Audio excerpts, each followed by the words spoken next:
Bonsoir à toutes et à tous et merci pour votre présence à ce conseil municipal du 27 mai.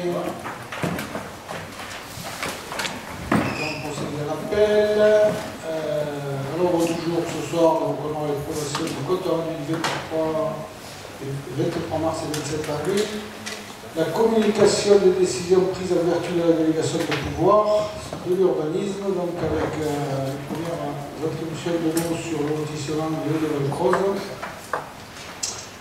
un achat par la ville de terrain à la Chambre de commerce et d'industrie, une vente de terrain à la SCI Coman sur le Kosovo, c'est l'entreprise de Bonnefoy, l'allotissement des terres à vocation agricole pastorale de la commune et l'extension de Charny de Chavannes comme chaque année, l'avenant de prolongation des baux SLIM et puis sur le marché public et subvention, donc le pacte des actionnaires pour la SPL, l'approbation sur le principe de la délégation de services publics de la gestion et de l'exploitation du CIRA du Trianon, la délégation de services publics du TUM, sur les finances, l'attribution d'une subvention exceptionnelle pour l'office du commerce et puis une délibération qui sera proposée concernant une provision pour risque des charges sur le budget principal. Est-ce que Mme Betty Zampiello peut faire l'appel? Monsieur Laurencio, Mme Brigitte Bourgade, Monsieur Jean-François Bérenguel, Mme Françoise Amarché-Drageon, Monsieur Vincent Martin, Mme Elisabeth Ménestrinel, Monsieur François Robert, Mme Henri Mayos, Mme Marie Paoli, Monsieur Jean Modal, Mme Bélia Tali, Monsieur Alain Combe, Monsieur Francisco Silvano, Mme Patricia Mousson, Monsieur Nicolas Coudray, Monsieur Philippe Torres, Madame Catherine Thué, Monsieur Thierry Jacques, Madame Catherine Couder, Monsieur Christophe Lacasse, Madame Stéphane Moret, Monsieur Aurélien Mandevort, Madame Sonia Méneslas, Monsieur Nicolas Rosson, Madame Valérie Fourrière, Monsieur Bruno Portal, Monsieur Karim Abed, Monsieur Philippe Rouget, Madame Emmanuel Soulier, Madame Marissa Diaz da Silva, Madame Fabienne Elial, Monsieur Jérémy Danger. Merci Mme Betty Zampiello. Je détiens les pouvoirs de François Robert pour moi-même, de François Amarché-Drageon pour Elisabeth Ménestrinel, de Cathy Thuel pour Galia Tami, de Mme Aurélie Mayos pour M. Jean-François Bérenguel. Donc avant de vous donner commencer le ordre du jour, je voulais vous donner quelques informations sur la nouvelle journée de vaccination qui avait eu lieu sur la Saint-Jean, qui est réalisée par les pompiers et la Croix-Rouge, la délégation de Lozère. Donc il y a presque 800 personnes, 850 aujourd'hui qui ont été vaccinées. Donc c'est la deuxième opération d'envergure qui est faite sur le territoire de la ville. Il y en a eu aussi à la Nouvelle, à Florac, à Marvejols et à Saint-Chély. Et donc visiblement ça va se reproduire puisqu'il y a encore beaucoup de gens, bien sûr, qui devraient être vaccinés. Donc récemment, il y aura une série d'opérations d'ici à l'été, et même pendant l'été, donc sur la halle Saint-Jean, en continuité de ce qui a déjà été fait.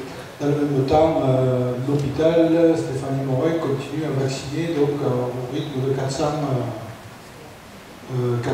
peu près personnes par semaine, entre le pôle du centre hospitalier, donc le docteur Puteau, et puis les médecins libéraux qui interviennent, avec les infirmiers libéraux qui interviennent aussi sur le pôle de l'hôpital. Donc un rythme à peu près de 400 par semaine.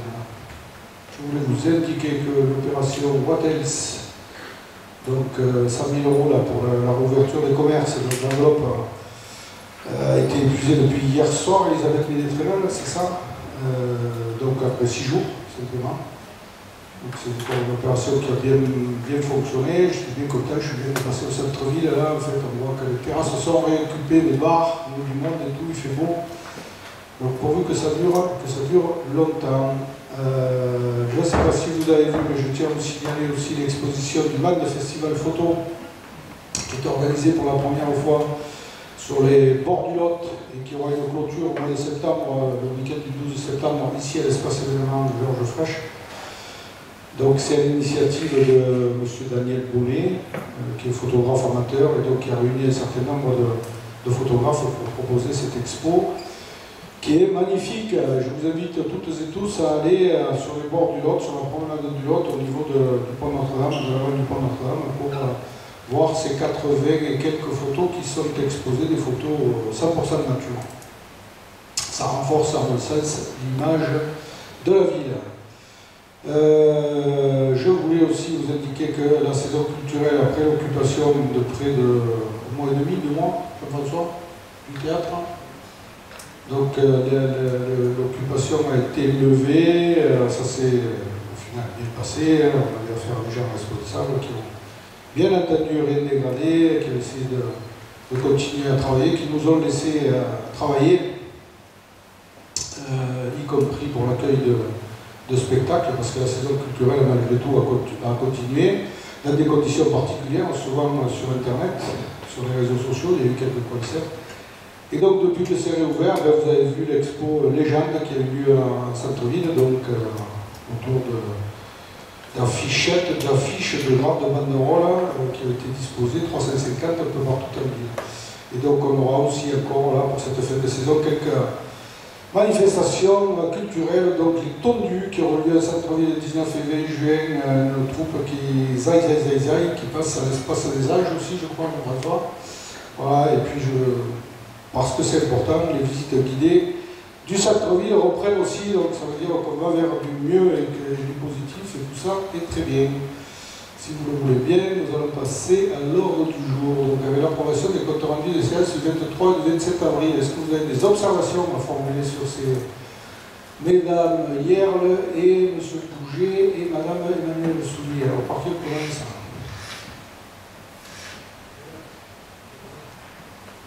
Mesdames.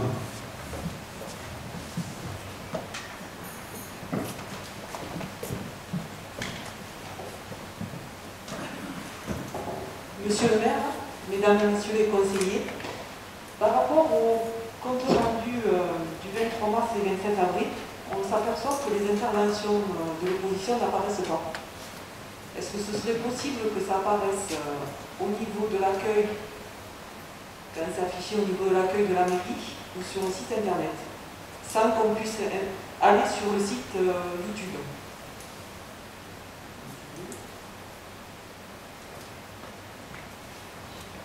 Alors c'est la suite de ce qu'elle vient de dire, et je trouve cela dommage que ce ne soit pas au moins affiché en mairie, notamment pour un fait, moi en tant qu'historienne, tout au long de mes recherches, je passe mon temps sur les siècles précédents, sur les décennies précédentes, à aller consulter les comptes rendus des conseils pour en tirer des conclusions. Et là, le fait que ce soit simplement sur YouTube, je pense que la mémoire va disparaître et donc on n'aura plus jamais la notion de ce qui s'est passé, des débats qui ont été engagés et pourquoi ils ont été engagés. Il y a maintenant juste le Conseil approuve. Et je trouve que pour une expression saine de la démocratie et même pour l'histoire, ça peut être dommageable. Non, je reprends les derniers propos, je vais tourner du caractère succinct et que la norme effectivement mentionne les 40 heures. Alors que d'habitude, on a des comptes rendus qui sont beaucoup plus volumineux. Alors, c'est vrai pour l'opposition, mais c'est vrai aussi pour la majorité. Donc on a repris les commentaires des uns et les commentaires des autres, et c'est le choix, parce que depuis un an, là, on est en train de se discuter, au moins, souvent autour des comptes rendus qui sont rédigés, il manque ci, il manque ça, j'ai pas dit ci, j'ai pas fait ça, enfin, etc. Et donc j'ai pris le parti, j'ai demandé à mes équipes simplement de le réduire à la portion la plus congrue. Et si on reprend l'histoire de la ville, et si on reprend les comptes rendus des conseils municipaux de la ville et d'autres conseils municipaux, donc on s'en tiendra maintenant strictement sans développer les propos des uns et des autres sur ces conseils municipaux. Donc c'est moi qui demandais ça à mes équipes, pour faciliter le travail aussi de mes équipes. Et donc je vous donne l'explication du pourquoi il ne figure plus d'éléments des uns et des autres. Mais sans parler de la problématique actuelle, en fait, est-ce que vous n'avez pas peur que ça nuise à la postériorité quand il faudra réfléchir à ce qui s'est passé, pourquoi, comment. Il y a des choses qui se font a priori, qui se font dans l'instant, mais il y a aussi des réflexions qu'il faut mener sur le long terme, et on n'aura plus du tout cette trace-là. Oui, mais je reviens au passé, justement. Donc, au conseil municipal, il y a quelques années en arrière, il y avait, qui ne reflétait pas non plus, c'était très succinct, et ça restait très succinct sur les délibérations qui sont prises. Voilà. Sur les décisions prises en vertu de la délégation de pouvoir que vous m'avez donnée. Donc j'ai pris l'arrêté 16 autorisant la signature d'un avenant au marché des travaux d'aménagement des boulevards urbains pour la deuxième phase optionnelle pour le lot 4, donc avec la SAS Rodier, électricité pour les candélabres. Pardon, on n'a pas ni approuvé ni désapprouvé, même si ça ne sert plus à rien, il faut peut-être le faire. C'est vrai. Je reviens donc sur les comptes rendus, donc on va faire l'un après l'autre, du 23 mars. Est-ce qu'il y a des abstentions, des oppositions, pardon. Les oppositions 2, 3, 4, 5, 6, 7, des abstentions. Donc les autres sont favorables, je vous remercie. Sur celui du 27 avril, est-ce qu'il y a des oppositions 2, 3, 4, 5, 6, 7, des abstentions. D'autres sont favorables, je vous remercie. Donc je reviens aux décisions prises en vertu de la délégation de pouvoir. Donc l'arrêté 16, à l'arrêté 17, c'est l'arrêté autorisant la signature d'un avenant au marché des travaux pour la réhabilitation et l'extension du cinéma de Trianon Amande avec l'entreprise SLE, donc qui a fait la déconstruction. Et puis la SAS Cinémathèque Service, donc à Marseille, pour la rénovation des chaînes sonores qui sont achevées. Les travaux sont achevés. L'arrêté 19 autorisant la signature d'avenant au marché de construction du musée du Gévaudan pour les lots 1 et 3. Donc pour le lot 1 avec l'entreprise Martinazo Retire Jouve SAS, donc avec un mandataire Martinazo.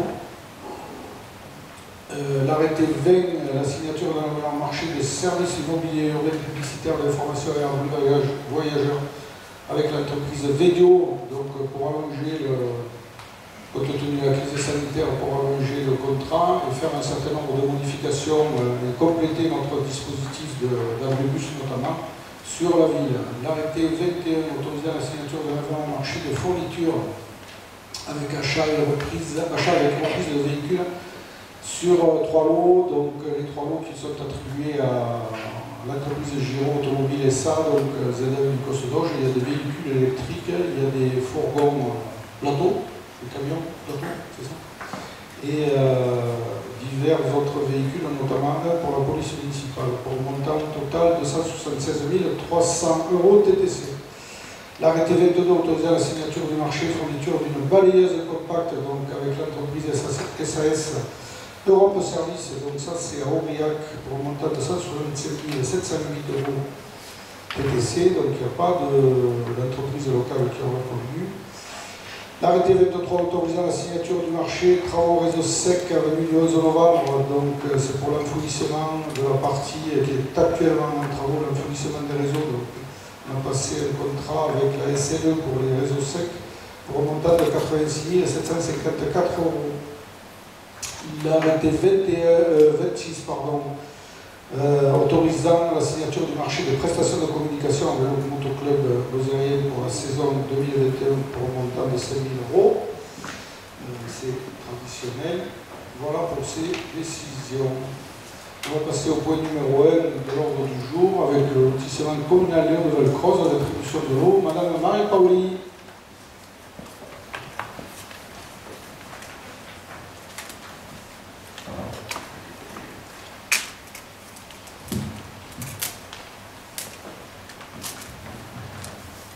Lotissement communal, les lots du Valcroze attribution des lots. Le prix de 99 € TTC a été établi lors du précédent conseil municipal. Les lots ont été attribués par ordre d'arrivée des courriers de demande. La vente des lots s'établit de la manière suivante. Le lot 1, surface 512 m², au prix de 50 688 €, attribué à M. et Mme Rémy Soulignac. Le lot 2, pour une surface de 594 mètres carrés au prix de 58 806 €, M. Daniel Nouvira et Mme Cécile Piolet. Le lot 3, 582 mètres carrés, 57 618 €, M. et Mme Mesut et Julie Aïdix.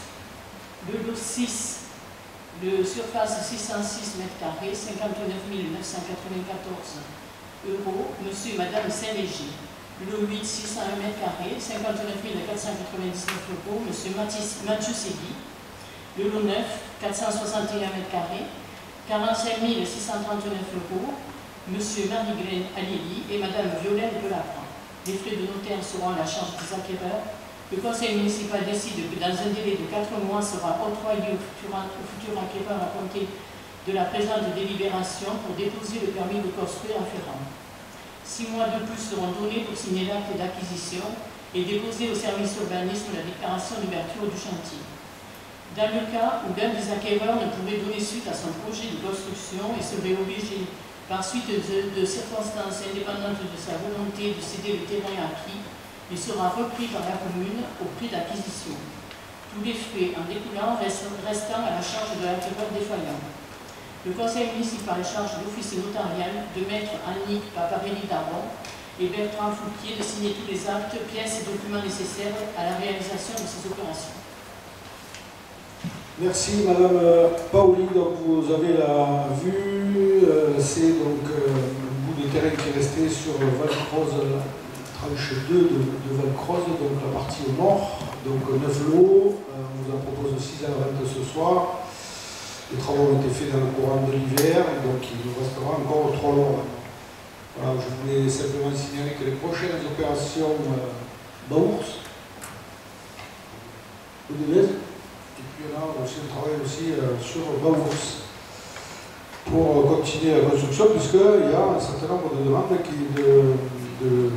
de mandois ou pas, qui veulent construire. Est-ce qu'il y a une prise de parole? Non. Est-ce qu'il y a des oppositions? Des abstentions? À l'unanimité, je vous remercie. Point numéro 2, donc ça concerne les terrains qui appartiennent à la CCI, à l'aérodrome, donc Madame Elisabeth Nétrénel.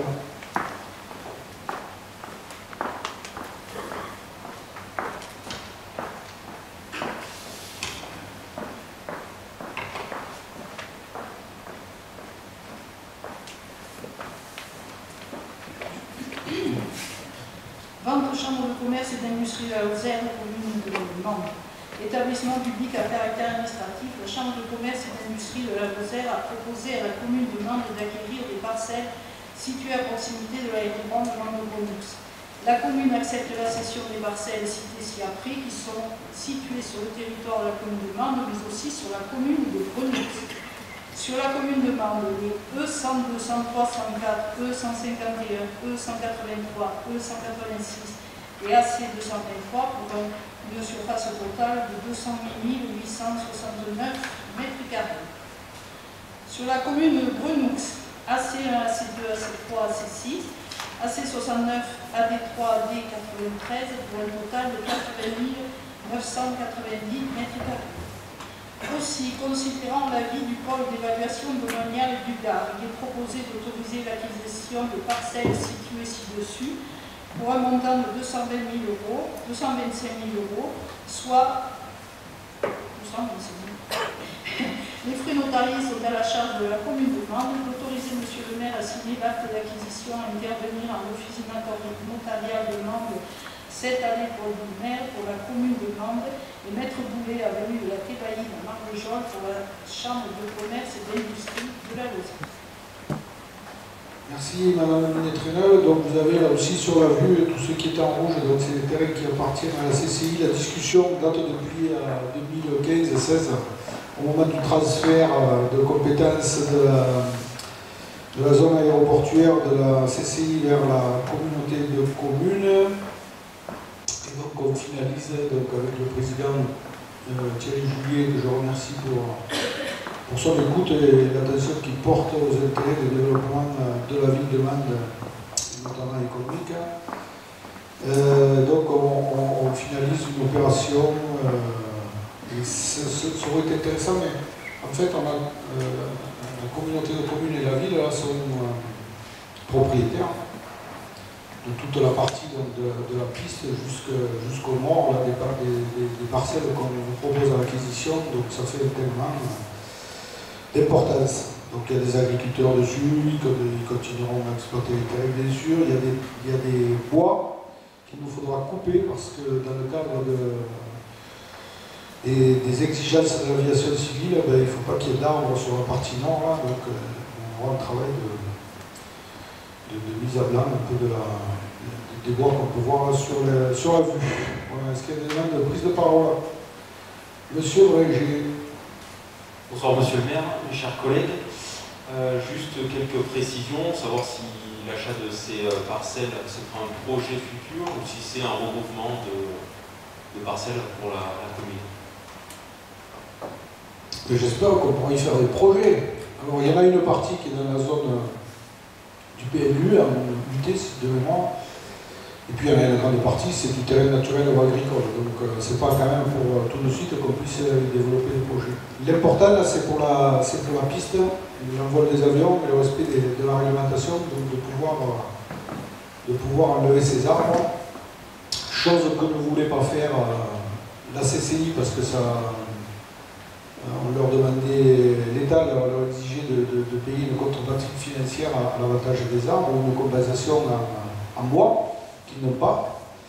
Et chose qui a été faite, si vous êtes monté sur le secteur, vous avez vu de l'autre côté de la route qui conduit à la Glade, qui conduit à la Croix, vous avez vu qu'il y a des arbres qui ont été coupés là, sur le terrain qui appartient à l'hôpital. Donc on fera pareil de l'autre côté pour des questions de sécurité de notre aérodrome. Voilà. Est-ce qu'il y a des oppositions, des abstentions? À l'unanimité, je vous remercie. Le point numéro 3, la vente de la commune à la SCI, comment M. Thierry Jacques, s'il est là?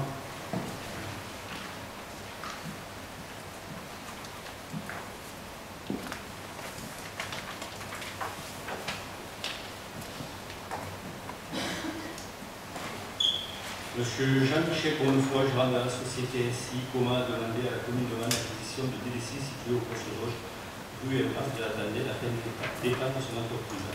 La commune accepte la cession sous réserve qu'une certitude de passage de canalisation pour les réseaux secs et humides soit prévue ainsi qu'une zone non aedificable, tel que le plan annexé à la présente délibération. Aussi, après réalisation de document d'apprentissage par la SARPAGE, associé géomètre expert et vu l'avis du pôle d'évaluation domaniale du GAR, il est proposé d'autoriser la vente des parcelles AL 335 pour 940 m² et AL 337 pour 1315 m² pour un montant de 22 550 € hors taxe. Les frais de bornage notariés sont à la charge de la SCI, d'autoriser M. le maire à signer l'acte de cession à intervenir en office notarial demande 7 à l'école du maire. Merci M. Thierry Jacques. Tout le monde va aussi sur le Cosodoge, donc c'est le terrain, la propriété de l'entreprise Magne,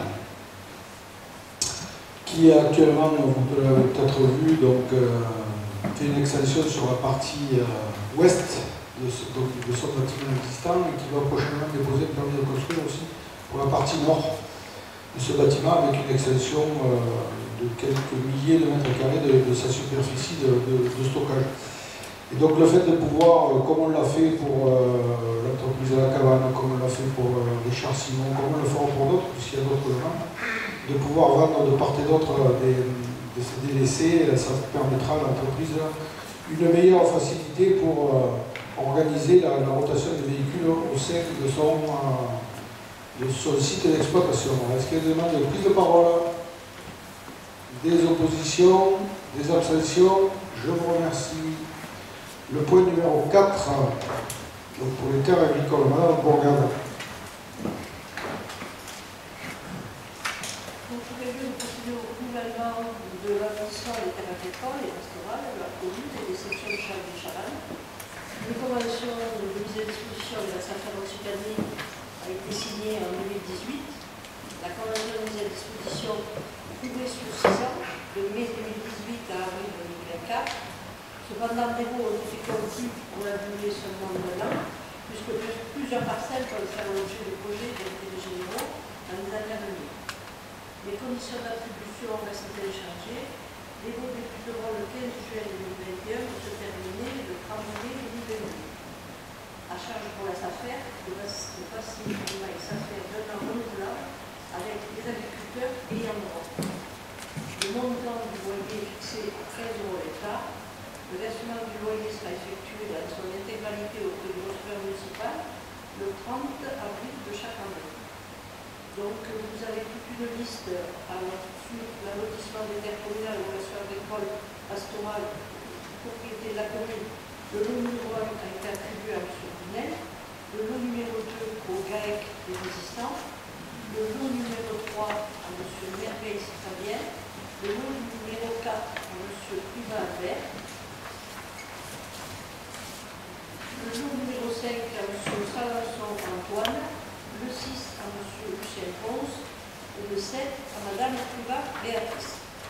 Ensuite, pour les terres communales, le pastoral de la propriété de la section de Chavannes, le lot 1 à M. Brunel, le lot 2 au GAEC de Montaguet, le lot 3 à Albert Privat, le lot 4 à Lucien Ponce, et pour les terres de la section de Chablis, le 1 à M. Jean-Claude Brunel, le 2 au GAEC de Montaguet, le 3 au GAEC de Résistant et le 4 à Mme Béatrice Privat.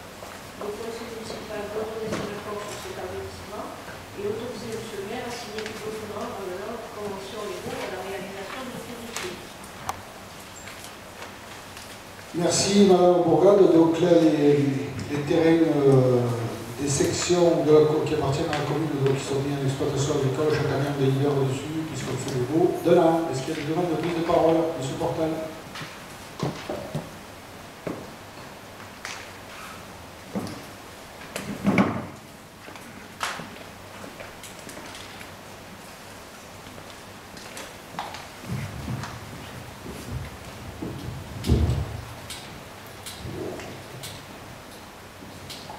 Monsieur le maire, je regrette que pour notre formation, nous n'ayons pas eu en amont de ce conseil donc un plan pour localiser ces parcelles.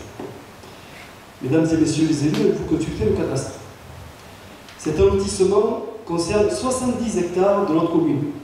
Et si je convertis, cela fait donc 700 000 m² ou une centaine de terrains de foot. Ce n'est pas rien. Vous voulez donc réduire les baux des terres agricoles et pastorales à seulement une année, parce que vous avez des projets d'intérêt général. Alors je l'entends.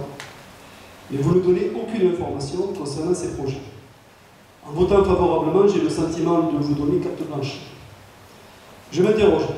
Oui, je m'interroge et je suis dubitatif par rapport à un vote qui me semble plus important qu'il n'y parle. Car ce vote permettra au maire de libérer rapidement des parcelles et de modifier l'urbanisation de notre territoire. Et comme le soulignait Emmanuel Soulier au dernier conseil municipal, nous n'avons pas le sentiment que vous ayez une ligne claire pour développer l'attractivité de notre ville. Je tiens à préciser que la plupart de ces parcelles se trouvent à l'extérieur du périmètre urbain et que la loi vous impose, vous le savez, de combler en priorité les dents creuses.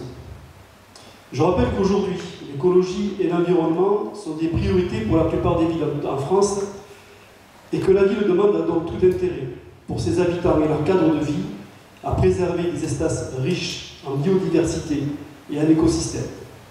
Le pastoralisme contribue à cette préservation et le maintien des exploitations est essentiel. Alors, monsieur le maire, si vous voulez être transparent pour les Mandois, je vous pose la question, quels sont ces projets si urgents, si vous en avez, bien sûr, qui vous incitent à réduire ces baux à une seule année? Mais parce que c'est une obligation en même temps de défendre nos agriculteurs de notre territoire, même s'ils ne sont pas nombreux, mais je rappelle simplement que quasiment sur la ville de Mende, on n'a pas beaucoup d'agriculteurs, mais on a à peu près toutes les agricultures. C'est ça que c'est intéressant. Donc ça, je vais essayer de continuer à le défendre. Pourquoi on fait des baux d'un an?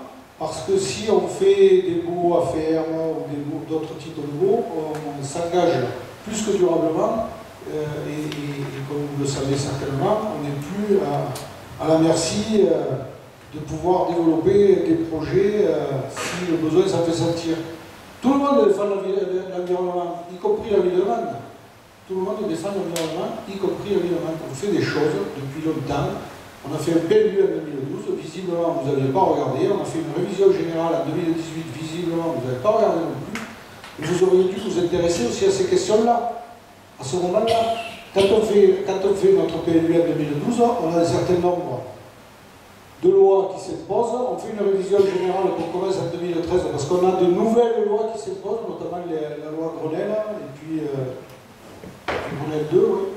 Et puis ce qui nous était imposé aussi par l'État sur les effondrements, glissements de terrain, risque de chute de blocs. Et donc on fait et puis la loi mur. Donc on fait une révision générale. Dans le cadre de la révision générale, on a discuté avec tout le monde. Parce que c'est une obligation. C'est venu à l'enquête publique. C'est une obligation. On a discuté avec les agriculteurs, on a discuté avec les chambres de commerce.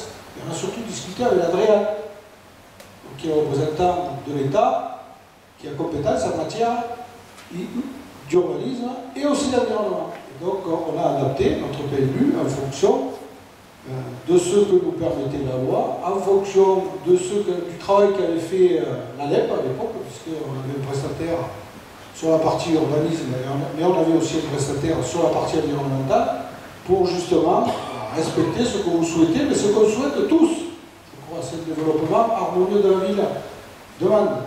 Et donc on a, de ce point de vue-là, un certain nombre d'hectares qui sont en voie de future urbanisation, de U, un certain nombre qui sont U, il y en a un certain nombre qu'on sait pertinemment et dont des parcelles figurent là-dedans qui sont en agricole ou naturel, qui ne seront jamais urbanisées, Il y en a un certain nombre qui sont sujettes, notamment de ces parcelles-là, des PPR, des plans de prévention des risques. Et donc on sait très bien qu'on n'y fera jamais rien. Pour autant, je pense que moi, je ne veux pas engager le patrimoine des Mandois, des Mandoises, de manière intemporelle, avec des agriculteurs. Donc c'est pour ça que je propose, on a discuté avec eux, Christophe y était, à plusieurs reprises. Les discussions d'ailleurs sont permanentes, parce qu'on les voit régulièrement, tous les agriculteurs, et donc on échange de manière permanente avec eux. On les avait réunis avec la SAFER, puisque notre partenaire dans ce cadre-là c'est la SAFER Lozère, on les a réunis pour discuter avec eux. Ils connaissent le challenge, ils l'acceptent parfaitement. Ce qu'ils souhaitent, eux, c'est que ces 70 hectares qui sont à répartir, qu'il y ait un équilibre entre les agriculteurs, que tout le monde soit défendu, que autant celui qui élève des moutons que celui qui est en bio avec des vaches, que chacun puisse en tirer et en exploiter un certain nombre. Après, il y a un certain nombre de parcelles qui étaient, c'est le cas aujourd'hui, si vous regardez la délibération d'aujourd'hui par rapport à celle de l'année dernière, vous avez toute la partie des 9 hectares de la zone du Tchaus qu'on va mettre en zone d'activité artisanale et économique. Et bien ces 9 hectares-là ne figurent plus dans cette délibération qu'on nous propose aujourd'hui. Pourquoi? Parce que ces terrains-là sont dans la zone qu'on peut urbaniser dans le cadre du PLU, et donc on urbanise et on va continuer à travailler. Après, je sais bien que vous voudriez construire toute la ville dans la ville. Pas forcément toujours possible. Chaque fois qu'on le peut, on le fait. Or là, qu'il a fait un lotissement à l'entrée de la ville, à Notre-Dame, c'était un terrain qui était là depuis des années et des années. Le directeur général s'y est arraché les cheveux, ce qui lui reste, pour pouvoir permettre, alors je ne sais pas si vous connaissez le terrain, mais il y a un tunnel, enfin, je ne rentre pas dans les détails, un BPRI aussi avec un risque de fondement, pour pouvoir permettre que l'opération puisse se faire. Il y a des terrains qui ont été vendus à des particuliers dans la ville, au chemin des mulets. Donc il va se faire un lotissement. Il y a un certain nombre d'autres opérations qui sont en cours sur la Safranière, mais dans la ville. Donc on ne construit pas n'importe comment. J'ai du mal à comprendre, alors je comprends bien, j'ai du mal à comprendre pourquoi vous me dites qu'on n'a pas de vision sur notre développement. Si, on en a une, elle est calée depuis 2018, M. Bourtal, elle est calée depuis 2018 et on poursuit cette logique-là.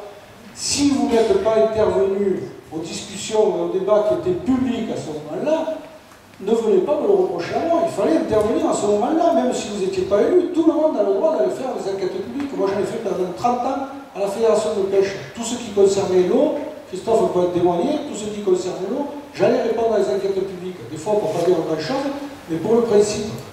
C'est quelque chose qui est légal. On répond simplement à la loi. Et je le redis, on associe tous les partenaires. On est en train de travailler, alors je ne vais pas le dire aujourd'hui, mais on est en train de travailler en cœur de ville. L'opération de la gare, qui ne vous plaît pas, Madame Soulier, je le sais qu'elle ne vous plaît pas, mais on construit bien la ville dans la ville. Et on utilise des terrains qui ne sont plus, aujourd'hui, qui ne seront jamais plus utilisés, on les utilise pour construire des immeubles.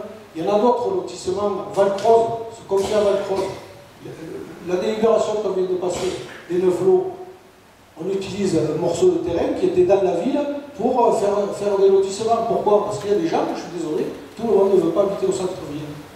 Même si on doit continuer, et ça je partage complètement, il faut qu'on continue à faire des efforts pour notre centre-ville, et tout le monde ne veut pas habiter au centre-ville. Il y a des gens qui veulent avoir leur terrain avec leur maison, pardon, avec un morceau de terrain, parce que le samedi après-midi, ils veulent passer la tondeuse. Hein, mais c'est comme ça, il faut qu'un maire, un conseil municipal, il faut qu'on arrive à répondre à ces demandes-là aussi. Ou sinon, on aura le risque, comme on l'a connu par le passé, parce qu'il y a des problèmes de foncier sur la ville de Vannes, on aura le risque de gens qui vont construire au Chastel, qui vont construire dans le Val-Nord-Est, qui vont construire à Chartres. Et ça, je suis désolé, mais ça n'aide pas au développement de la ville. On doit aussi permettre aux gens qui veulent construire sur Vannes de pouvoir construire. Merci pour votre réponse et puis on pourra rassurer donc les exploitants agricoles de notre domaine. Donc je pense qu'on le voit souvent. Donc est-ce qu'il y a des oppositions, des abstentions? La délibération est votée à l'unanimité, je vous remercie. Le point numéro 5, la demande de prolongation de Beau et Saint-Guillaume. Donc Madame Trémolière. Je pense que Mme Marie-Diaz ne peut pas participer ni assister à cette délibération.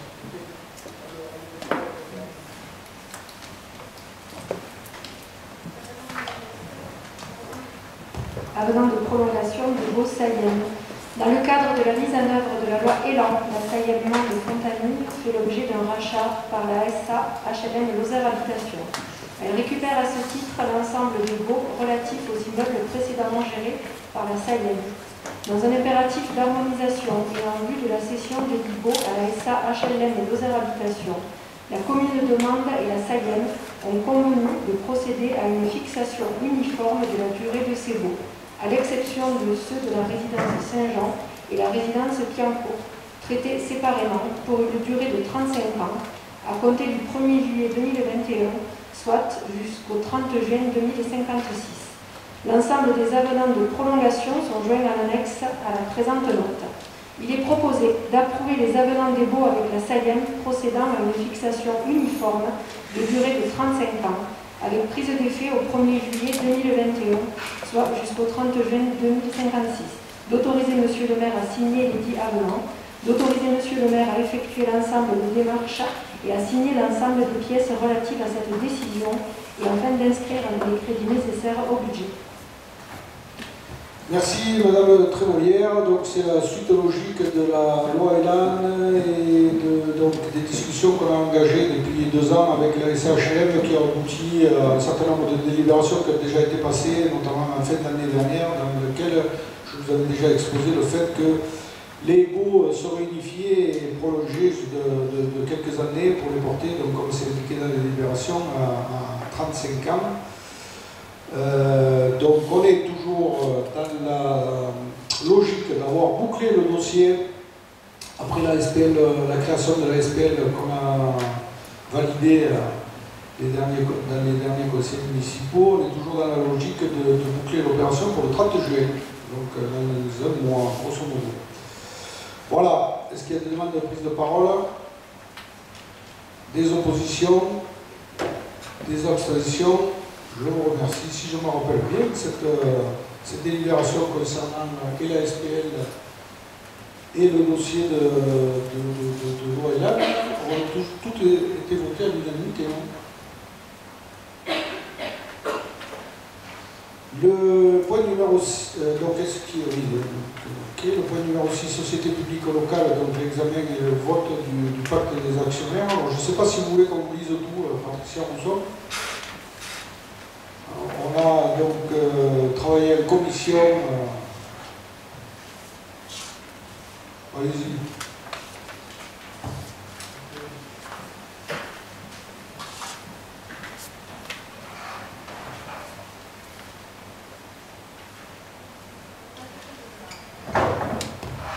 À l'occasion de la constitution de la Société publique locale Cœur de Lozère Développement, SPL, lors de l'Assemblée générale en date du 11 mai 2021, les actionnaires ou les parties, communautés de communes Cœur de Lozère et Développement ont convenu de conclure un pacte d'actionnaires afin de définir les règles essentielles qu'ils entendent voir appliquer à la société publique locale, en complément de celles prévues dans ces statuts précédemment adoptés par notre Assemblée et ratifiés par les administrateurs le 10 mai 2021.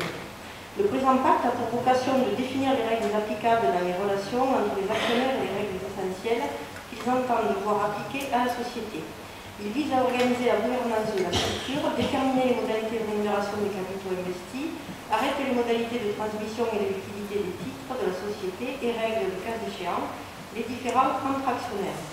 Ce pacte est conclu pour une durée de 10 ans et prend effet à la date d'immatriculation de la société au registre du commerce et des sociétés.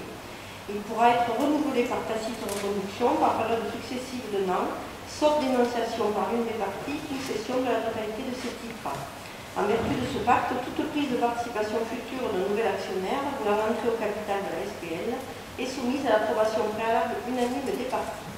Lors de sa création, conformément au présent pacte, les parties ont convenu de la reprise de l'ensemble des activités qui n'auraient pas fait l'objet d'un transfert à la SAHLM de Lozère Habitation dans le cadre de l'application de la loi Elan. Aussi, la SPL se voit chargée de mettre en œuvre les opérations suivantes. Acquisition des 2 contrats de délégation de services publics, dont la SAIEM est titulaire, auberge de jeunesse et village de gîte le Colombier.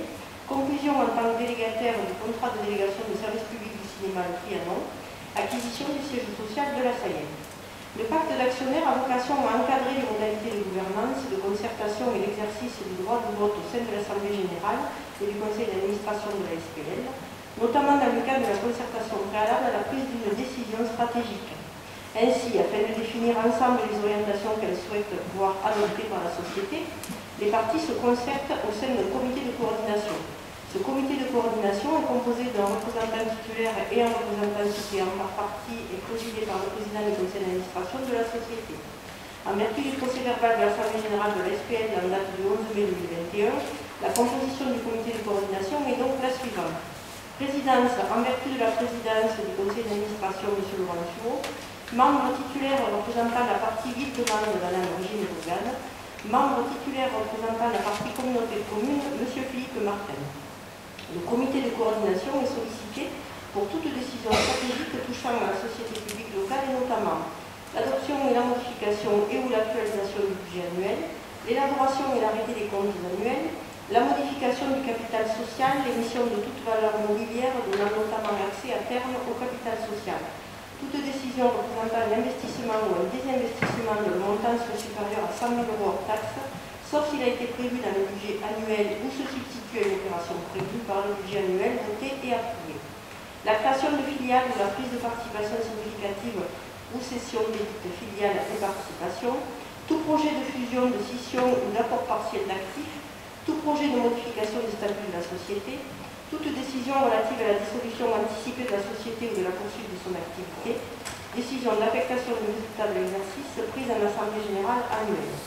Il ne se prononce qu'à la condition expresse que la totalité de ses membres soit présents ou représentés et ces décisions sont adoptées à l'unanimité de ses membres, chaque membre disposant d'une voix en son sein. En cas d'impossibilité pour les membres du comité de coordination d'arriver à une position commune sur un projet déterminé, le dit projet fera l'objet d'une procédure préalable de conciliation de 2 semaines et le pacte d'actionnaires prévoit la procédure adéquate en l'impossibilité d'aboutir à une position dite commune. Le pacte d'actionnaires prévoit enfin, dans l'hypothèse d'un transfert de toute ou partie des titres d'un actionnaire, la possibilité et les modalités de l'exercice d'un droit de préemption sur ces titres par les autres parties. Vu la délibération du conseil municipal en date du 23 mars 2021, approuvant les statuts de la société publique locale Cœur de Lozère Développement, vu Vu la délibération du Conseil communautaire en date du 8 avril 2021 approuvant les statuts de la Société publique locale Cœur de Lozère Développement, vu la ratification par les administrateurs de la SPL des statuts de la dite société le 10 mai 2021, vu le procès-verbal de l'Assemblée générale constitutive de la Société publique locale Cœur de Lozère Développement en date du 11 mai 2021, il est proposé d'approuver le pacte d'actionnaire de la Société publique locale Cœur de Lozère Développement tel qu'il vient de nous être présenté, et enfin d'autoriser M. le maire, représentant la partie ville-demande, à le signer. Merci Madame la Patricienne. Nous sommes dans cette passage obligés, après avoir validé les statuts de la SPL, de valider ce pacte d'actionnaire. Est-ce qu'il y a des demandes de prise de parole? Non. Des oppositions? Des abstentions? Je vous remercie. L'approbation sur le principe de la DSP de la gestion et de l'exploitation du cinéma du Trianon, M. Berengel.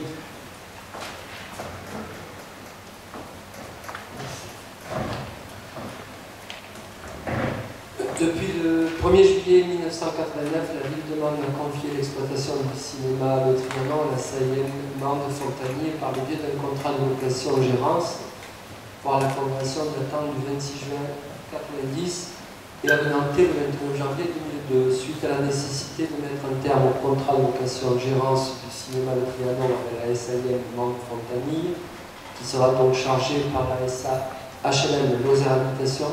La ville demande envisage de recourir à une délégation de service public pour l'exploitation de ce service, pour une durée de 20 ans à compter du 1er juillet 2021. Donc, l'article L. 1411-4 du Code général des collectivités territoriales et sur la base du rapport joint au présent, il vous est proposé d'adopter le principe de la gestion déléguée pour la gestion et l'exploitation du cinéma Le Trianon telle qu'elle est définie dans le rapport de présentation joint à l'annexe, d'autoriser M. le maire ou son représentant, le cas échéant, à en fixer et négocier les conditions précises conformément aux dispositions réglementaires applicables, et enfin d'autoriser M. le maire ou son représentant à prendre toutes les mesures nécessaires à la mise en œuvre de la procédure de passation.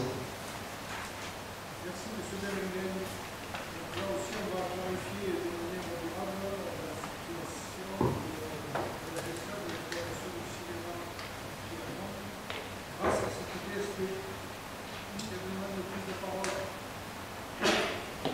J'en profite, j'ai le micro, vous ne le donnez jamais, donc merci. Pour vous rappeler que le 15 juillet, nous pourrons accueillir sur le parvis de la cathédrale, dans le cadre de la saison, le Festival Radio France. Voilà, merci Monsieur le maire. C'est un big band de jazz d'une vingtaine de musiciens. Normalement, au moins 1000 personnes.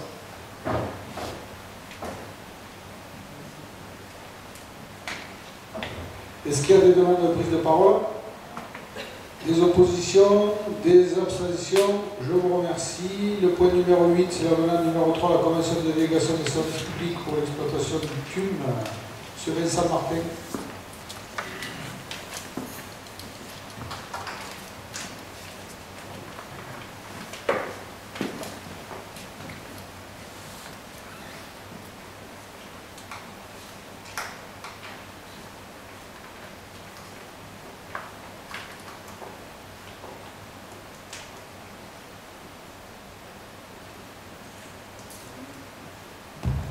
Avenant numéro 3, la convention de délégation des services publics pour la gestion et l'exploitation du réseau de transport urbain mandois. La nouvelle convention de délégation des services publics relative à la gestion et à l'exploitation du réseau de transport urbain mandois pour la période 2018-2024 est entrée en vigueur le 1er janvier 2018. En 2020, la crise sanitaire liée au Covid a eu plusieurs conséquences sur l'organisation du réseau TUM. Fonctionnement avec les horaires de vacances scolaires entre le 23 mars et le 17 mai 2020. Gratuité du réseau du 17 mars au 31 août 2020.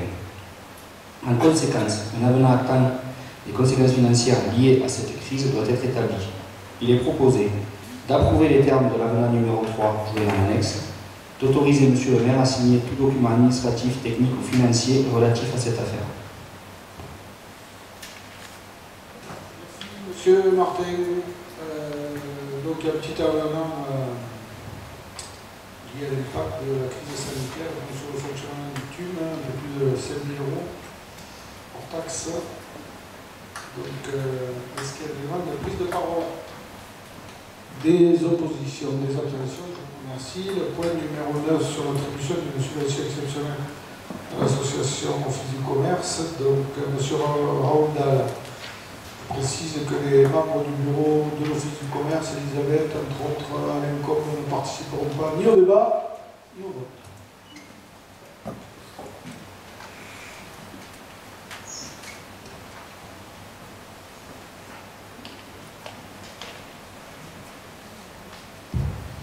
L'OTI Mande-Cœur de Lozère, l'Office de commerce et la commune demande de notre collectivité se sont associés pour constituer une cagnotte de 100 000 €, et ce, dans le but d'aider les commerçants à faire face à la sortie du confinement lié à la crise sanitaire Covid-19. Cette cagnotte a pour vocation d'alimenter un certain nombre de mesures de soutien et de relance du commerce local portées par l'Office de commerce. Une des illustrations de ce dispositif réside dans l'octroi de chèques cadeau-cœur sous certaines conditions. Ainsi, après avoir effectué des achats dans les boutiques mondoises et sur le territoire de la communauté de communes, hors super et hypermarché, il suffit pour le bénéficiaire de se rendre à l'office de commerce avec son ticket de caisse d'au moins 15 € d'achat afin de profiter des chèques cadeau-cœur à utiliser sur la même zone pour une période déterminée. Ces chèques représentent 20% du montant des achats dans la limite de 500 € d'achat. Considérant que cette opération est nécessaire pour aider les commerçants à sortir de la crise Covid-19, attendu que l'attribution d'une subvention communale à hauteur de 35 000 € permettra à l'association Office de commerce Cœur de Lozère d'aider les commerçants rebondis, vu le montant global de cet investissement, il est proposé d'attribuer une subvention exceptionnelle d'équipement à l'association Office de commerce Cœur de Lozère de 35 000 €. Merci Monsieur Raoul Dahl. Donc c'est la troisième opération de ce type qu'on porte. La première avait lieu à partir du 11 mai 2020, au moment du premier déconfinement. La deuxième au moment du deuxième déconfinement, fin novembre 2020. Et là, au troisième déconfinement, donc à la réouverture de l'ensemble de commerce et des bars, notamment, et des restaurants, des terrasses, seulement pour l'instant. Donc on a souhaité mettre en place, accompagner, en même temps que la culture reprenait un rang aussi dans la ville, et en même temps donc dégayer un peu les premiers jours, même s'il ne faisait pas très beau jusqu'à hier ou avant-hier, mais là, maintenant, ça y est, c'est parti pour l'été. Voilà, est-ce qu'il y a des demandes de prise de parole? Madame Soulier, Monsieur Abed.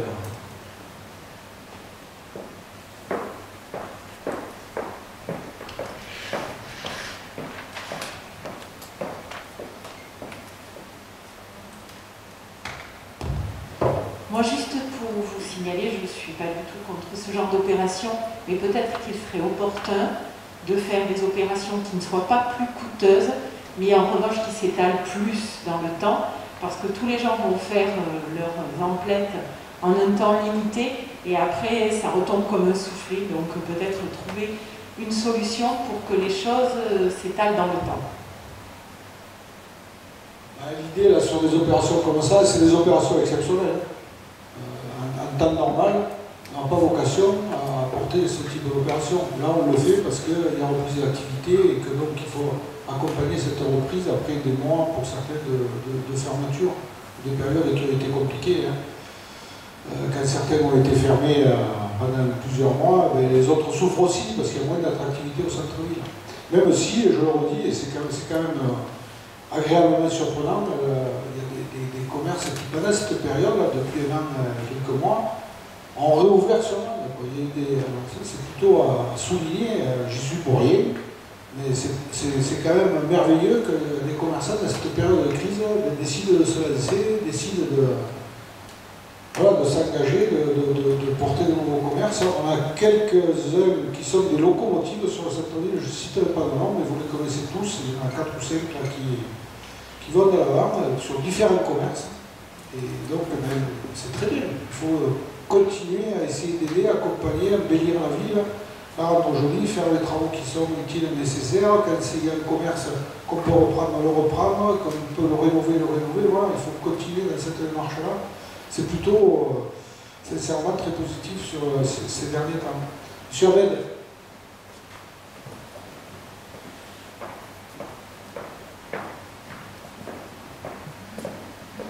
Monsieur le maire, mes chers collègues, autant vous le dire tout de suite, nous allons approuver dès demain cette proposition, cette délibération. Vous allez dire que tout va bien dans le meilleur des mondes. Hein. Sauf qu'avec votre majorité, il y a toujours un problème, c'est que, et je vais m'expliquer là-dessus, cette délibération, elle montre à quel point on a deux façons différentes de faire de la politique au sein de la commune de Mende. Bon, premier point sur lequel je voudrais quand même évoquer, monsieur Laurentiu, maire de Mende, c'est que c'est une chose que connaissent tous les étudiants de droit, même les plus médiocres, c'est qu'une délibération prise rétroactivement est frappée de nullité. Ça, c'est un principe de base. Vous avez commencé le conseil municipal en nous annonçant fièrement que l'opération était achevée, et vous nous demandez de délibérer sur l'opération achevée. En droit, c'est une délibération qui est frappée de nullité. Première observation, monsieur le maire. Deuxième observation, cette promotion, parce qu'il s'agit d'une opération commerciale, que nous approuvons, je le répète, pour qu'il n'y ait pas de malentendu, elles interviennent dans un contexte très particulier, un contexte dans lequel vous aurez dû être très vigilant là-dessus, c'est qu'on a 3 semaines d'un scrutin, des élections départementales, et que là aussi, comme nous sommes dans un état de droit, il y a des choses qu'il faut respecter, il y a des dispositions qu'il faut respecter. Alors je vais vous citer l'article L52-1, pas tout, rassurez-vous, mais ça concerne directement la façon dont vous avez procédé dans cette opération. Le législateur dit que pendant les 6 mois précédant le premier jour du mois de l'élection, et jusqu'à la date du tour du scrutin où celle-ci est acquise, l'utilisation des fins de propagande électorale de tout procédé de publicité commerciale, par la voie de la presse ou par tout moyen de communication visuelle est interdite. Ce qui est intéressant, c'est ce qui suit. À compter du premier jour du 6e mois précédant le mois au cours duquel il doit être procédé à des élections générales, aucune campagne de promotion publicitaire des réalisations ou, j'insiste, de la gestion d'une collectivité ne peut être organisée sur le territoire des collectivités intéressées par le scrutin. Donc ça pose un deuxième problème. Le troisième problème, c'est la façon dont a été faite cette opération. Là, j'informe peut-être les élus de la majorité. C'est que nous avons la surprise, nous élus de Mende Avenir, nous avons eu la surprise de voir sur le terrain, sur la commune, un candidat aux élections départementales de votre majorité, je regrette d'ailleurs son absence aujourd'hui, distribuer des chèques ad hoc. Or, nous savons tous, il n'y a pas besoin d'être étudiant de droit, monsieur Laurentiu, au maire de Mende, pour savoir qu'il faut une cloison totale entre un candidat qui a des fonctions municipales, qui a des responsabilités municipales, et qui est candidat aux élections départementales. Il y a un principe de séparation qui doit être exploité, c'est un principe du droit, c'est ce qui fait de nous un état de droit, et on ne peut pas accepter ce genre de pratique. Alors sur le plan de la légalité, on n'est pas là pour faire un recours ou ne pas en faire, on avisera tranquillement par la suite, mais sur le plan de l'éthique en politique, c'est pas compréhensible. Je pense qu'avec vous, et je pense qu'on a au moins ce sentiment en commun, nous espérons, en tout cas de notre côté, que la campagne électorale qui s'achève, enfin qui commence et qui s'achève, sera une campagne électorale propre et loyale. C'est tout ce qu'on vous demande, pas plus, pas moins. Mais monsieur Abel, comme vous êtes un procédurier, vous allez nous faire des recours. Je le sais déjà, même avant que les élections soient terminées. Donc c'est votre façon d'être et votre façon de faire. Et bien, monsieur Stéphane, c'est la 3e fois qu'on l'organise, donc c'est pas la première fois. En même temps, le droit, vous le regardez quand ça vous arrange, parce que pour nous écrire que vous vouliez changer le bureau de vote pour être sur votre canton et pas respecter en fait l'ordre du tableau qui doit être respecté. Donc le droit, vous l'arrangez un peu comme ça vous convient. Vous nous avez écrit avec M. Bouger pour nous dire que vous souhaitiez, vous ne compreniez pas qu'on puisse vous avoir mis sur des bureaux de vote qui ne soient pas sur le canton sur lesquels vous vous présentez. Qui fait la loi, la loi je l'applique, moi je suis le maire, le numéro 1 sur la liste, je suis au bureau numéro 1, Mme Bourgade elle est numéro 2, elle est sur le bureau 2, et après on tourne comme ça jusqu'au 33e, donc en fonction des bureaux de vote. Donc on vous a répondu, on l'a écrit aussi à la préfecture, au cas où, parce que j'imagine que vous l'avez envoyé à la préfecture aussi. Voilà, c'est la loi. Donc la loi, vous savez la lire quand ça vous arrange, dans tous les sens. Voilà, je ne répondrai pas plus. Merci. Donc qu'est-ce qu'il y a? Alors si j'ai bien compris, vous étiez quand même favorable à ce qu'on accompagne le commerce local et qu'on délibère favorablement sur cette aide exceptionnelle. Donc alors l'association Office du commerce. Est-ce qu'il y a des oppositions, des abstentions? Tout le monde délibère, je vous remercie. Et on fait le point numéro 10, donc M. Alecom, on va passer alors, sauf ce que j'ai dit au début, les membres du bureau de l'Office du commerce pour le point numéro 9. Et on va vous proposer la provision pour risques et charges sur le budget principal.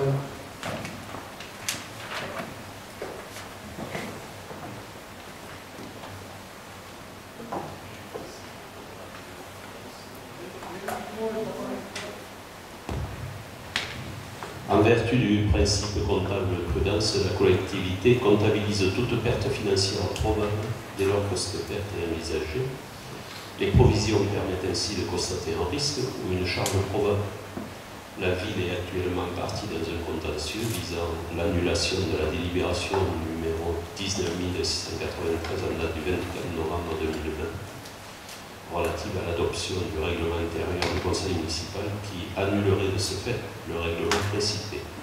Ainsi, et conformément au principe rappelé ci-dessus, il apparaît nécessaire de prévoir une provision pour contentieux de 5 000 € visant à couvrir une éventuelle charge résultant de litige en cours.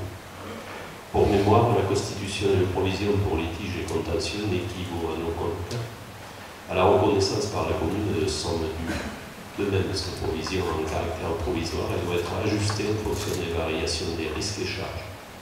Il est donc proposé d'approuver la constitution d'une provision pour risques et charges à hauteur de 5 000 € et pour le recours cité ci-dessus, d'autoriser M. le maire à signer, au nom et pour le compte de la commune, toute pièce de nature administrative, technique ou financière, de prendre acte que les crédits nécessaires seront inscrits au budget lors de la prochaine décision modificative. Donc, cette délibération qui vous est proposée fait suite à plusieurs éléments. D'abord, le recours qui vous est fait par l'opposition municipale vandoise concernant le règlement intérieur. Donc, c'est un risque contentieux. La Chambre régionale des comptes, lors du dernier contrôle sur les 6 recommandations qu'elle faisait, donc nous imposait, nous demandait de, effectivement, chaque fois qu'il y avait ce type de risque, de pouvoir provisionner. Donc c'est pour ça qu'on vous propose cette provision de 5 000 € qui serviront aussi à couvrir les frais de procédure, les frais d'avocat, parce que ça risque de durer, bien sûr, devant le tribunal administratif, quelques temps. Voilà. Est-ce qu'il y a des demandes de prise de parole? Monsieur Pouget. Oui, monsieur le maire, mesdames, messieurs les adjoints, mesdames, messieurs les conseillers municipaux, ce recours, nous l'avons exercé en effet parce que vous aviez fait du règlement intérieur un outil politique, nous avons exercé nos droits, nous les exercerons jusqu'à la fin de notre mandat, et vous devez souffrir que nous ne soyons pas toujours d'accord avec ce que vous nous proposez. C'est une règle, vous en faites ensuite ce que vous voulez, mais c'est l'exercice démocratique et démocratique local. Deuxième observation, je reconnais que la Chambre des comptes, en effet, vous avez suggéré, en vertu du principe de prudence, de provisionner les contentieux, mais soyons cohérents jusqu'au bout et appliquons ce principe à tous les contentieux. Vous n'ignorez pas, peut-être vos conseillers l'ignorent, qu'un contentieux oppose un agent de votre collectivité, 3 contentieux administratifs sont en cours, et ils font suite à une première décision que vous aviez prise le 16 mars 2020, le lendemain de l'élection, où vous avez, au prétexte que cet agent travaillait mal, supprimé sa prime administrative de technicité de 66,15 €. Vous avez, le 1er avril, engagé une nouvelle procédure contre cet agent, procédant au retrait de son demi-traitement au motif qu'il n'avait pas respecté les heures de sortie fixées sur son arrêt de travail, parce qu'il est en arrêt maladie en raison du risque qu'il présentait vis-à-vis de la Covid. Et vous avez ensuite engagé en septembre une procédure disciplinaire contre cet agent, ayant abouti à une rétrogradation, puisqu'il est passé du cadre d'emploi adjoint administratif, adjoint technique, principal deuxième classe, à simplement adjoint territorial. Sauf à ma part, je n'ai pas souvenir que vous ayez jusqu'à ce jour demandé au conseil municipal de provisionner ces 3 contentieux qui peuvent financièrement représenter pas mal, un demi-traitement, une prime de technicité sur des années, puisque le contentieux est en cours, je présume, il va durer quelques temps. Et je ne parle pas de la rétrogradation qui va se traduire pour l'agent si vous devez reconstituer sa carrière sur une perte en termes de retraite qui n'est pas négligeable. Alors, est-ce que dans ces 3 contentieux, vous avez aussi l'intention de présenter au conseil municipal une provision? Je terminerai, parce que sinon je ne serai pas complet, en disant que cet agent présentait un inconvénient majeur, c'est que son épouse figurait sur ma liste au moment de la campagne électorale. Je voulais mélanger tout, monsieur Bouger. Je comprends que vous mélangez tout. Ce que je peux vous dire, c'est que le risque contentieux, a priori, vous n'êtes pas, peut-être vous n'étiez pas au conseil municipal, mais on a déjà délibéré à hauteur de 50 000 pour la partie RH. Ça devait être au mois de septembre de l'année dernière, de mémoire. Donc, oui. Mais le contentieux sur 2021, donc. Non, mais sur celui sur lequel vous êtes longuement penché. Donc on a déjà délibéré sur le risque RH en 2020 donc, et au mois de septembre. Donc voilà, on délibère quand il y a besoin, on délibère pour tout. Là, ce qu'il faut dire aussi, c'est que finalement, c'est un contentieux sur un règlement intérieur qui s'applique autant à l'opposition qu'à la majorité. Le règlement intérieur il vaut pour tout le monde. Alors quand vous dites que le maire il veut faire avec un règlement intérieur de la politique, je m'excuse, mais pour moi c'est un peu court. Et donc, en même temps, je constate que ce contentieux, si vous avez décidé de vous défendre par vous-même, moi je vais prendre, je ne suis pas juriste, vous le savez bien, et donc je vais prendre qui de droit. Et donc ça va coûter de l'argent. C'est dommage, ça coûte de l'argent en droit. Et donc c'est de l'argent qui ne va pas être utilisé à autre chose. Simplement, c'est tout. Voilà. Est-ce qu'il y a des oppositions, des abstentions? 1, 2, 3, 4, 5, 6. Et donc les autres sont favorables. Je vous remercie. Donc le conseil municipal est terminé. Il faut que je réponde à 2 questions qui m'ont été posées par Mme hier, le 21 mai 2021. Alors une sur les affirmations, chez moi vous les avez prises, ces affirmations, sur les murs anti-bruit ou je ne sais pas quoi. Enfin, je n'ai jamais entendu parler de ça, pourtant je suis tout à sur le terrain. Donc il y avait une question qui concerne la cité des Oliviers. Donc face au lycée Émile Peytavet, Madame hier affirme que la municipalité aurait été interpellée à plusieurs reprises. Pourtant je fais des réunions de quartier. Et pile poil à cet endroit-là. Chaque fois on va sous le sapin là, qui est à l'entrée de la rue, comment s'appelle la rue déjà? De Porte. Chevet des Clapas, oui. La municipalité n'a ni souvenance ni de date ni du lieu ni des circonstances à lesquelles elle a été sollicitée sur les problèmes réalisés liés à la présence de la route départementale 42 avenue du 11 novembre. Avant cette date, la collectivité n'a pas avoir formulé une réponse négative, parce que si vous affirmez que on aurait répondu par la négative, prétendument en raison du coût des tels travaux. Cette question n'y a jamais été soumise, donc je n'ai pas eu pour l'instant à la traiter. Et pourtant la mairie et l'équipe municipale sont très souvent sur le terrain, organisent des réunions de quartier, donc je pense que ça au moins on ne peut pas me le reprocher de ne pas être présent. Sur la question formulée sur divers éléments de réponse peuvent être amenés au regard de la modernisation du parc de véhicules et des normes environnementales sur les émissions conduisant toujours à une réduction des émissions polluantes ainsi que des nuisances sonores, ainsi le constat de l'accroissement de la pollution et des nuisances environnementales en découlant pour apparaître comme une contre-vérité. La municipalité a en outre, en concertation avec le conseil départemental, justement contribué à peser la circulation et les vitesses sur l'avenue du 11 novembre en supprimant les créneaux de dépassement historiques et en créant des îlots centraux 6 ans auparavant et plus récemment en 2019 avec l'aménagement de la partie basse et les aménagements cyclables. Ces décisions ont également tendu vers une réduction des nuisances et une sécurité accrue, tant pour les usagers de la route que des riverains. La mise en place de murs en gabion, parce que c'est ce que vous préconisez, ou avec du verre, si j'ai bien compris, en raison de son épaisseur, est impossible au regard des contraintes inhérentes au site. Par ailleurs, l'investissement de murs anti-bruit, s'il peut s'entendre pour les villes de plus grande taille, peut apparaître disproportionné pour cet axe au regard du ratio coût, entretien, efficacité qui n'est à montre par la voie la plus circulée de la commune. Parce que si on commence à mettre des murs anti-bruit, il va falloir qu'on en mette de partout. Donc je ne sais pas si vous réalisez bien les éléments que vous suggérez. Je ne sais pas qui vous a dit ça, franchement, mais c'est... La deuxième question, donc, ça concernait la traversée de l'avenue du 11 novembre pour la sécurité aux arrêts de bus. Donc quand on va vers Barjac, on monte l'avenue du 11 novembre, donc il y a un arrêt de bus qui est situé juste au-dessus du lycée technique, donc on nous pose la question de savoir comment on entend sécuriser la traversée des jeunes donc de la côté droit pour traverser vers le lycée technique. Donc d'abord je veux souligner que la collectivité, bien sûr, et je m'en excuse, mais quand on fait des travaux en ville, forcément ça a des conséquences. Je déplore que la réalisation de ces travaux induise des ralentissements et des gênes à la circulation.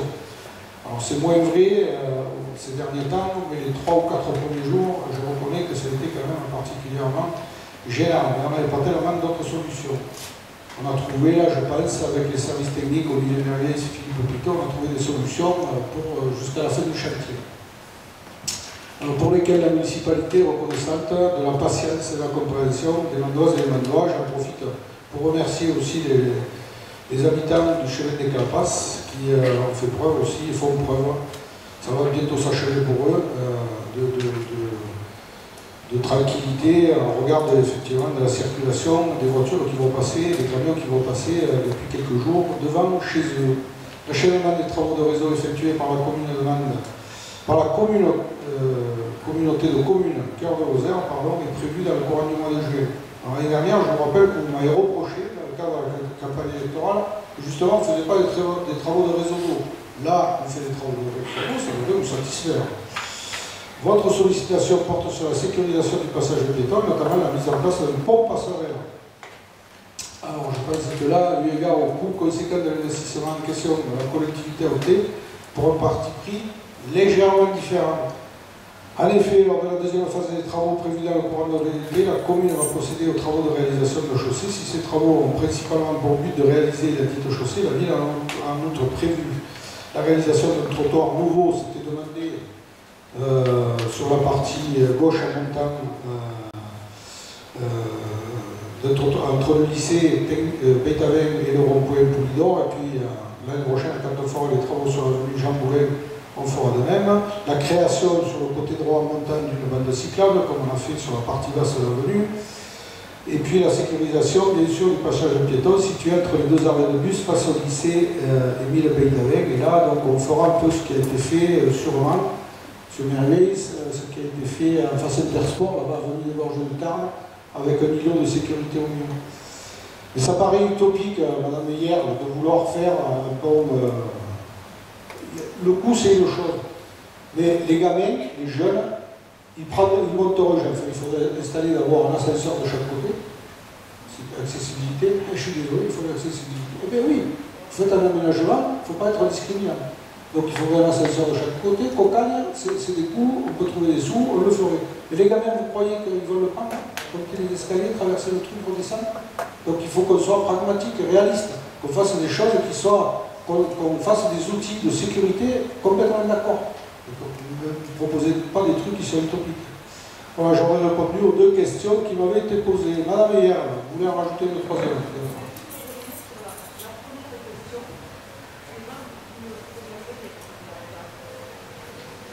Moi, j'ai jamais eu de demande. Pourtant, j'y vais tous les 2 ans, à son Acotra, je les réunis tous, les riverains. Je suis désolé, mais j'ai jamais eu de demande. Jamais eu de demande. Et pourtant, on fait des réunions de quartier. Les gens peuvent venir, ils le savent, ils reçoivent une invitation dans leur boîte aux lettres. Si. Oui, par ailleurs, si on fait le mur, encore que si on faisait le mur vitré. Et la problématique, elle est, je je comprends qu'il y a un peu plus de circulation que ceux qui peuvent voyer avant il y a 40 ans. Parfaitement. Mais la difficulté, c'est que si je mets le bois là-dedans, on va le faire partout sur la ville. Voilà. Parce que sur l'avenue du Père Coudray, sur l'avenue des Gorges de Tarn, sur l'avenue du 8 mai, sur toutes les avenues, Nelson Mandela, partout il y a de la circulation. Et il y a de la circulation. Sur la Piaco, il faudra qu'on la fasse. Voilà, je vous remercie, passez une bonne soirée.